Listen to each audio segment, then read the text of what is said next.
iNews លោកត្រាំកំពុងបង្ហាញចិនចង់យកតៃវ៉ាន់ត្រីធ្វើដោយម្ដេច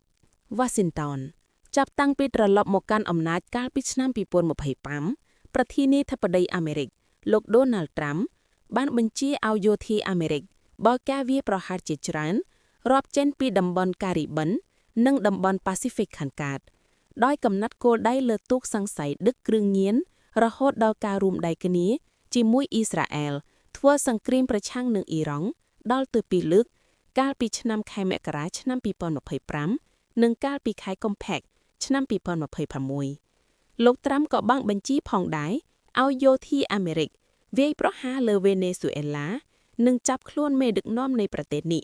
គឺលោក Nicolas Maduro យកទៅកាត់ទោសនៅសហរដ្ឋអាមេរិកស្របពេលកំពុងខ្ទប់ដង្ហើមគុយបាសន្សើមតាមរយៈការបិទគប់ប្រេងក្រោមក្តីសង្ឃឹមថា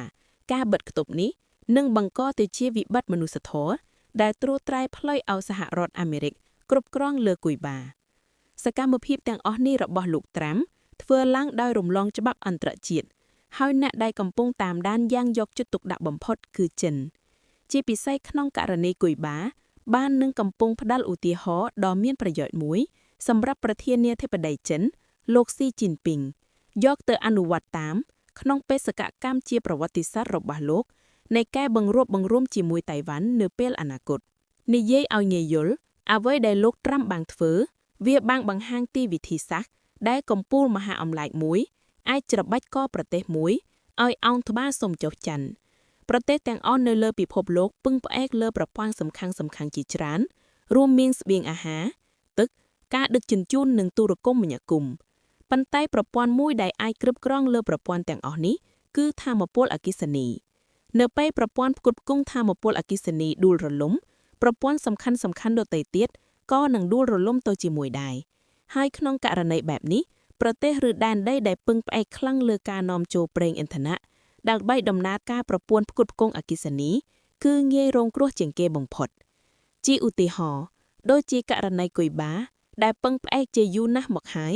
លើការនាំចូលប្រេងពីវេណេស៊ុយអេឡានិងមិចស៊ិកលោកត្រាំបានទាញយកប្រយោជន៍ពីភាពងាយរងគ្រោះនេះតាមរយៈការអនុវត្តការបិទគប់ទាំងស្រុងមិនឲ្យប្រេងហូរចូលទៅកាន់គុយបាប្រជាជនគុយបារាប់លាននាក់កំពុងប្រឈមមុខគ្មានអគ្គិសនីប្រើប្រាស់គ្រប់គ្រាន់រីឯស្ថានីយ៍ផ្គត់ផ្គង់ទឹកស្អាតមួយចំនួនត្រូវបិទទ្វារនិងត្រាក់ទ័រសម្រាប់ធ្វើកសិកម្មនិងរថយន្តដឹកទំនិញនានាត្រូវផ្អាកសកម្មភាពដោយសារខ្វះប្រេងឥន្ធនៈ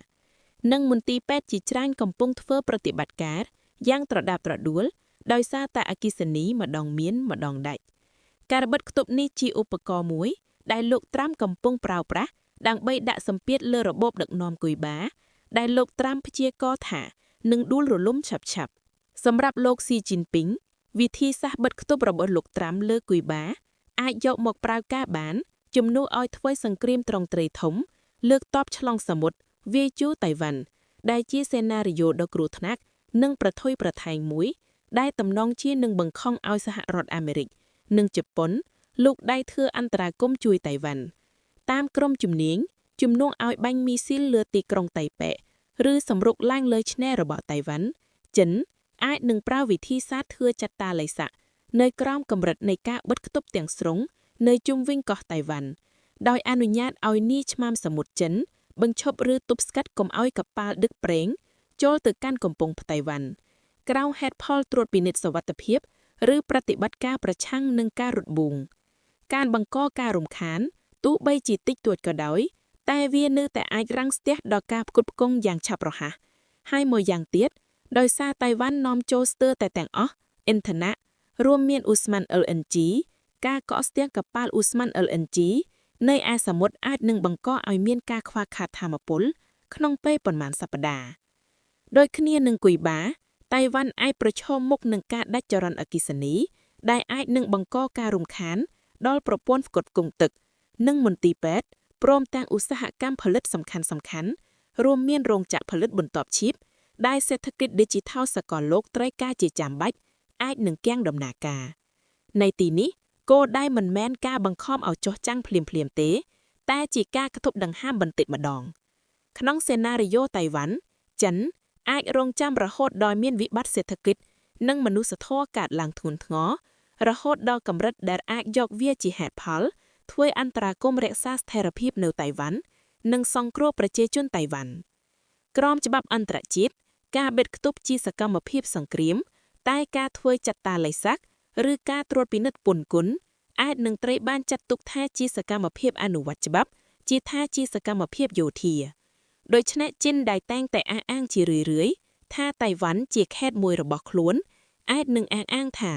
ការធ្វើចាប់តាឡៃសាក់តៃវ៉ាន់ជាបញ្ហាផ្ទៃក្នុងនៃការអនុវត្តច្បាប់តែប៉ុណ្ណោះម្ល៉េះហើយតើសហរដ្ឋអាមេរិកនិងជប៉ុនអាចនឹងប្រថុយគ្រោះធ្វើសង្គ្រាមជាមួយចិនដាវដីតៃវ៉ាន់នៅក្រោមសេណារីយ៉ូដោយគ្រាន់តែពេលកាំងធ្វើចាត់តាឡៃសាក់តៃវ៉ាន់ក្រោមការអនុវត្តច្បាប់ពន្ធគុណដែរឬក៏យ៉ាងណាចម្លើយលោក Brahma Chelani ជាសាស្ត្រាចារ្យផ្នែកសិក្សាពីយុទ្ធសាស្ត្រពីស្ថាប័ន Center for Policy Research មានមូលដ្ឋាននៅក្នុងទីក្រុង New Delhi យល់ថាទេជាពិសេសក្នុងពេលមួយដែលសហរដ្ឋអាមេរិកបានចំណាយធនធានយោធានិងលុយដោយសារតែការធ្វើអន្តរាគមន៍យោធារបស់លោកត្រាំនៅក្រៅប្រទេសលើពីនេះទៅទៀតប្រទេសផ្សេងទៀតក៏ប្រហែលជានឹងស្ទើរផងដែរដើម្បីចូលរួមការពារតៃវ៉ាន់ដោយដែលសហរដ្ឋអាមេរិកប្រើពន្ធគុណសម្លុតគម្រាមកំឲ្យប្រទេសទី3ដូចជាមិចស៊ិកបន្តផ្គត់ផ្គង់ប្រេងទៅឲ្យគុយបាចិនអាចនឹងប្រើអំណាចសេដ្ឋកិច្ចនិងតួនាទីសំខាន់របស់ខ្លួនក្នុងពាណិជ្ជកម្មពិភពលោករួមទាំងការរឹតកំបាត់ការនាំចេញរាយកំអរដើម្បីកំញែងទប់ស្កាត់កុំឲ្យប្រទេសដទៃលូកដៃក្នុងសំណុំរឿងតៃវ៉ាន់ពួកប្រទេសកម្ពុជាមហាអំណាចសុទ្ធតែកំពុងរៀនសូត្រទៅវិញទៅមកដោយការធ្វើសកម្មភាពណាមួយអាចនឹងក្លាយទៅជាឧទាហរណ៍ឬគំរូទាំងបច្ចុប្បន្ននិងអនាគតក្នុងន័យនេះអ្វីដែលកំពុងកើតឡើងលើគុយបាមិនមែនជាគ្រោះថ្នាក់ដែលកើតឡើងម្ដងទេតែវាអាចនឹងក្លាយទៅជាគំរូដើម្បីធ្វើតេស្តនិងអនុវត្តត្រៀមធ្វើសកម្មភាពជាក់ស្ដែងប្រសិនបើពិភពលោកឈរអោបដៃមើលលោកត្រាំច្របាច់កគុយបាដែលមានប្រជាជន11លាននាក់ឲ្យដាច់ខ្យល់នោះលោកស៊ីជីនពីងក៏មិនមានហេតុផលអ្វីត្រូវខ្លាចអនុវត្តវិធីសាស្ត្រដូចគ្នានេះលើតៃវ៉ាន់ដែលមានប្រជាជន23លាននាក់ដែរ